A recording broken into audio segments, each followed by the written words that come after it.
No drugs in Surat city અભિયાન ચલાવી રહેલી સુરત પોલીસની ક્રાઇમ બ્રાન્ચની ટીમે બાતમીના આધારે 23 મેના રોજ સાંજના સમયે કામરેજ સુરત મેઇન રોડ સરથાણા શ્યામધામ મંદિર BRTS બસ સ્ટેશન સામેથી સ્વિફ્ટ કારમાં પસાર થતા પંકજકુમાર નંદલાલ પાવસાન, રોહનકુમાર કિશોર રાઠોડ, સરફરાજ ઉર્ફ રોમિયો, સરફુદ્દીન અંસારી અને જગત જીવન ત્રિસેન ઉતરાને ઝડપી પાડ્યા હતા. આરોપીઓએ ફોર વ્હીલના સ્ટેરિંગના હોર્નના ફાયરના કવર નીચે છુપાવેલો 7,44,000થી વધુની કિંમતનો 74.450 ગ્રામ MD ડ્રગ્સનો જથ્થો મળી આવ્યો હતો, જેથી પોલીસ MD ડ્રગ્સ તથા કાર અને મોબાઈલ સહિતના 12,97,000થી વધુનો મુદ્દેમાલ કબજે લઈ તેઓની ધરપકડ કરી હતી. હાલ તો પોલીસે ઝડપાયેલા આરોપીઓ MD ડ્રગ્સનો કબજો ક્યાંથી લાવ્યા, તેઓની MD ડ્રગ્સ કોને આપવા આવ્યા હતા તે દિશામાં ક્રાઇમ બ્રાન્ચ તપાસ હાથ ધરી રહી છે. મુંબઈથી સુરતના 4 ઇસમો ગાડી લઈ અને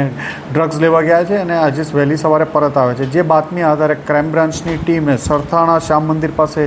એક વોચ ગોઠવી હતી અને આ વોચમાં આ જે બાતમીવાળી ગાડી ત્યાંથી પસાર થતા સ્વિફ્ટ ડિઝાયર એને રોકતા એમાં 4 ઇસમો મળી આવ્યા હતા અને જે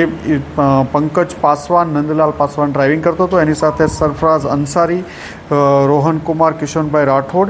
અને જગજીવન ચિત્રસેન રાઉત, આ 4 ઇસમો સુરતના વિવિધ વિસ્તારોમાં એકે રોડ ઉપર બધા 3 જણા એકે રોડ વરાછા રહે છે અને ઓરિજિનલી એક ઉત્તર પ્રદેશનો છે, એક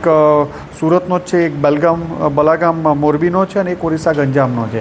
આમના કબજામાંથી 75 ગ્રામ જેટલું MD મળી આવ્યું છે, જેની કિંમત 7.5 લાખ રૂપિયા જાય. એમને ફિઝિકલ વેરીફાઈ કરતાં પહેલાં એમની પાસેથી કોઈ મુદ્દામાલ નહોતો મળ્યો, પણ ગાડીમાં જે હોર્ન વગાડવાનું સ્ટેરિંગનું હોય છે એ સ્ટેરિંગમાં હોર્નની નીચેના ભાગમાં એણે છુપાવ્યું હતું અને ક્રાઇમ બ્રાન્ચની ટીમે બાતમી આધારે ત્યાંથી કાઢ્યું.